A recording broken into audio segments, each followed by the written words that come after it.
Hi there, you're on the hotline. Welcome to our live telephone test. Hi there. Hello. I don't have... hold on, let me turn the radio down. Okay, that'd be good. And let's see if you're dropping. We don't want you to drop out. Got the radio turned down?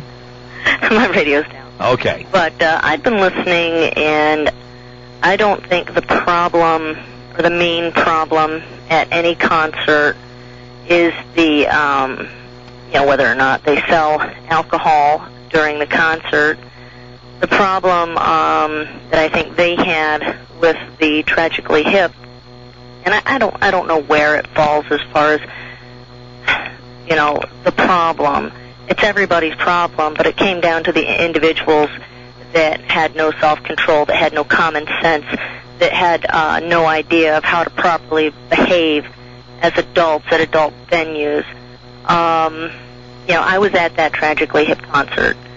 I had seen some ridiculous behaviors, and most of the ridiculous behaviors I had seen were in the parking lot, and the amount of cans and bottles and drunken people staggering around as we were trying to leave was, I thought it was pretty outrageous.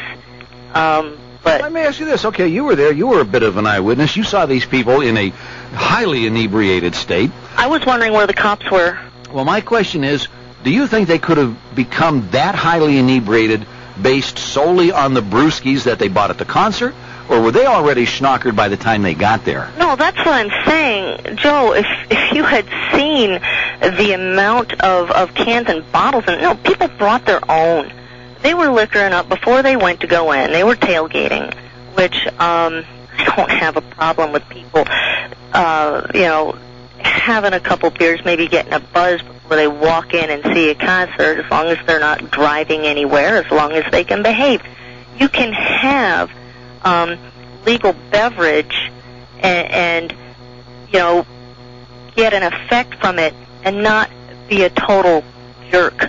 And the problem was that there was a large number of people who were getting beyond the, let's just have fun stage to, sloppy, belligerent, just plain old stupid. And they were just staggering all over the place. It was, I'd never seen anything like it. I don't know why there weren't police, where were they? I know they couldn't all be there, but if they had a couple of them walking through just as a presence, and had some backup, because they would have needed it, because some of these guys were nuts. But and it was just, it's sad. All right, let me ask you this. Now, you went to the concert because you are a fan of the Tragically Hip. Is that correct? I like some of their stuff.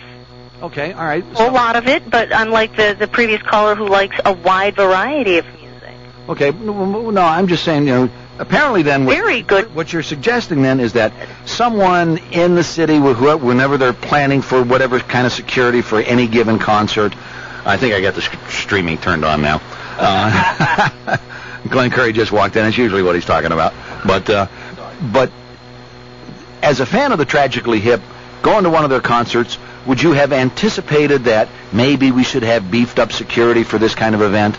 Or would you not? No doubt, because they are a very, they're a popular band. They have a large following.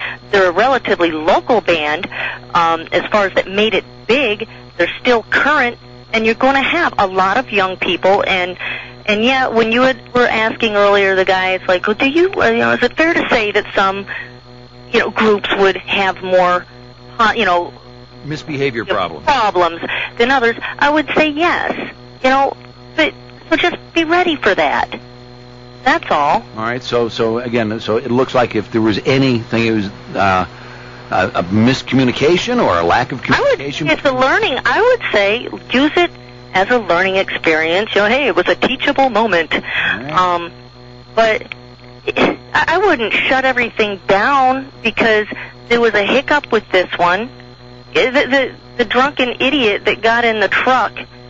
All right, well, who left the keys in that truck? Right, I know. There's always No, all kinds of stuff going on there. And I heard that was that's the issue that keeps coming up. Well, that doesn't have anything to do with the concert. Let's stay on track here. Right. So you would support continued sale of alcoholic beverages at concerts? Yes, I would. Still yet to determine who actually gets to sell the product.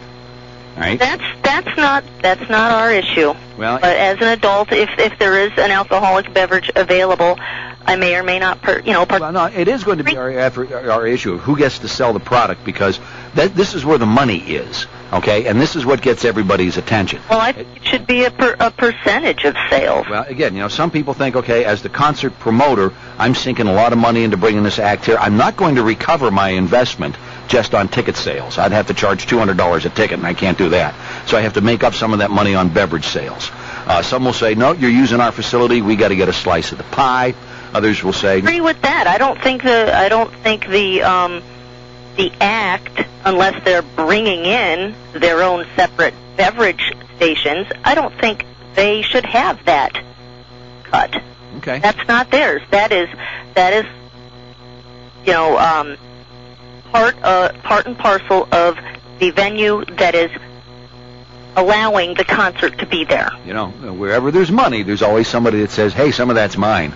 Right, and I don't think it's the concert. I do think that they should make the money on the ticket or merchandise sales. But not on the beer sales. That's my opinion, though. I mean, I'm not. It's fine. We're just trying to get just an overall sense of. I don't know all the, I'm mostly ignorant of it, but just as an outside person that likes to go to concerts that will have an adult beverage at times, but not always. That's just my opinion, just a lay person, just a irregular citizen. How about just walk away from the whole beer sales issue and just say no tailgating at any concerts? I think that's ridiculous as well. I think that I could see where that would solve a lot of problems, and I think it's sad. It's not uncommon to go to some venues that they do not allow you to bring in any outside cans or bottles. That's not unusual to go to some. No, it's not. That's not unusual. And so maybe that's the kind of regulation that might be warranted here. That, I think, would make more sense than saying no, because, some people use, these concerts as a way to get together and socialize, and, different people socialize different ways. All right. But and I think if they're spending money and not hauling in, cases of Milwaukee's Best or even bottles of hard liquor. Say, your beer. That, yeah, exactly. But people would be less inclined. They probably wouldn't have the means to afford the degree of blotto that they were. It was crazy. Okay. We always ought to get these money that they make would pay for more officers to be there. We could probably pay for the officers just by collecting the nickel on all the empties. Oh yeah, and there were also, I ended up there the next morning. I had to go by there for, other business, and there were, and I was glad. In a way, it was sad, but I was glad that these people didn't drive. There were quite a few vehicles still left in that, in the lawn that just didn't go anywhere because the people couldn't drive them because of their. That is a good thing. Yep. Yeah, but. Well, here's another good thing. We got to play some commercials and pay some bills here. All right. Thank you for the call. Nope. Bye now. This is the Hotline on AM 1240 WATN. We'll be back with more in just a moment. He's known for his knowledge.